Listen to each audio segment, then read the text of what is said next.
ज्ञानी सर्वविद्योपशान्तये अगज आनन्दमासं गजाननमहर्निशम् अनेकदन्तं भक्तानाम् एकदन्तं उपास्महे एकदन्तं उपास्महे।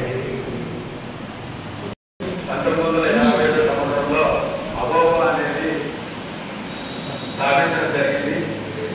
ఒక వేదాంతాన్ని అందరూ ఒక దగ్గర చేర్చడానికి కోసమని ఆయన కృషి చేసి ఈ అభోవాన్ని స్థాపించడం జరిగింది. అదేవిధంగా కాలానుగుణంగా మన స్టేట్ డివైడ్ అవడంతో మన స్టేట్ అభోవా సెపరేట్ ఈవెన్ ఈ అభోవా అనేది బెంగళూరు, కర్ణాటక, తమిళనాడులో కూడా అవుతుంది. ఆయన చిన్న వయసు నుంచే సేవా కార్యక్రమాలు చేస్తూ తిరుపతి దేవస్థానం బోర్డు మెంబర్ మరియు ఇన్కమ్ ట్యాక్స్ ట్రిబ్యునల్కు ఆయన మెంబర్గాను పనిచేయడం జరిగింది.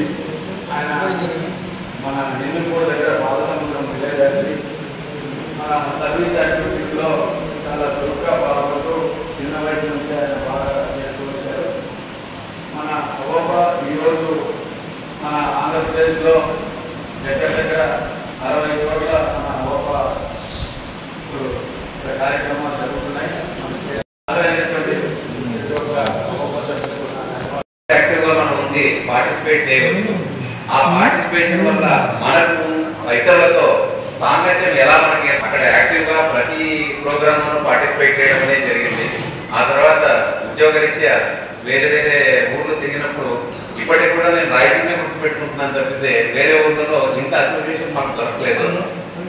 అగైన్ అభోవా అనేటువంటి ఒక మంచి ఆర్గనైజేషన్ ఉంది, ఇక్కడ కూడా చేస్తున్నారు అనేది 2010లో మాకు తెలియడం. ఇక్కడ కూడా మీ వెంచర్తో సంబంధించిన వాటిలో మేము కూడా పార్టిసిపేట్ చేయడం అనేది జరిగింది. ఇప్పుడు నేను ఇక్కడ మ్యారేజ్ చేసుకోవడం వల్ల ఇక్కడ వచ్చాను. మా నేటివ్ ప్లేస్ సరే నేను ఫస్ట్ ఇంట్రడ్యూస్ చేసుకోవాలి కానీ అభోవా గురించి చెప్తూ వచ్చాను.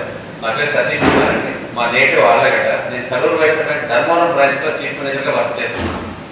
సో ఇక్కడ మన ఉపేంద్ర గారు ఇట్లా కార్యక్రమం జరుగుతుంది సార్, కొంచెం మీరు వస్తారా అంటే అయ్యే బలవారంటే మనం ఎందుకు రాకూడదు, ఇక్కడ మన ఆర్గనైజేషన్ మనం రాకపోతే ఎలాగా, మనం అందరినీ కలవచ్చు అని చెప్పి ఇక్కడ పార్టిసిపేట్ జరిగింది. చాలా ధన్యవాదాలు అందరికీ కూడా. మీకు అవకాశం ఇచ్చినటువంటి ఉపేంద్ర గారికి మరియు మిగతా సభ్యులందరికీ కూడా ధన్యవాదాలు. Thank you. ఆ దేవదేవుడు అందరినీ చల్లగా చూడాలని కోరుకుంటున్నాను. మన సభ్యులు ముందు మాట్లాడుతూ ఏ సంస్థలో ఎవరు ఉన్నారు అనేది మనకు తెలియకపోవడం వల్ల ఇబ్బంది ఉంటుంది అని అన్నారు. అది చాలా కరెక్ట్. సో ఇక్కడ ఎలా ఉందనేది నాకు కరెక్ట్గా తెలియదు. బ్యాంకర్స్ కావచ్చు, లాయర్స్ కావచ్చు, కావచ్చు, ప్రతి ఒక్కరి డేటా కూడా మనం ప్రతి ఒక్కరికి అవైలబిలిటీ ఉంది. అంటే మనం ఎక్కడికైనా వెళ్ళినప్పుడు ఆ సంస్థలు మనకి తెలిసిన వ్యక్తి, మన అభోవా మెంబర్ ఎవరైనా ఉన్నారా, సో వాళ్ళ సహాయ సహకారాలు తీసుకోవడానికి కానీ లేదంటే మనకి ఏదైనా వర్క్ ఒక గైడెన్స్ తీసుకోవడానికి కానీ చాలా ఉపయోగపడుతుంది. రెండవది వేరే అభోవాలో ఏమంటే మెంబర్స్ ఎవరైనా సరే బర్త్డే కానీ మ్యారేజ్ డే కానీ ఉంటే విషెస్ పెట్టారు.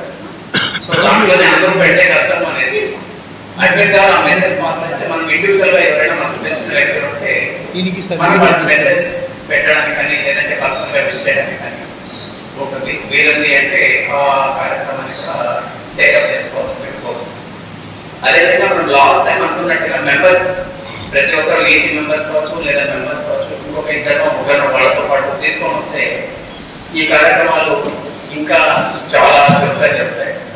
చాలా సందర్భాలు ఇప్పుడు చూస్తే కొంతమంది వ్యక్తులే మెంబర్షిప్ కానీ ఇంకోటి కానీ ట్రై చేసుకుంటారు. ప్రతి ఒక్కరు ట్రై చేస్తే ఇంకా మనకి స్ట్రెంగ్త్ పెరుగుతుంది, లేదంటే ఎక్స్ట్రాస్ కావచ్చు లేదంటే అనుభవం కానీ మనకు దొరకడానికి అవకాశం ఉంటుంది. సో మన సంస్థ ఇంకా ఎన్నో కార్యక్రమాలు చేపట్టాలని ఇంకా ఎంతో దిగ్విజయంగా ముందుకు పోవాలని కోరుకుంటూ ఈ అవకాశం ఇచ్చిన అందరికీ ధన్యవాదాలు తెలియజేస్తున్నాను.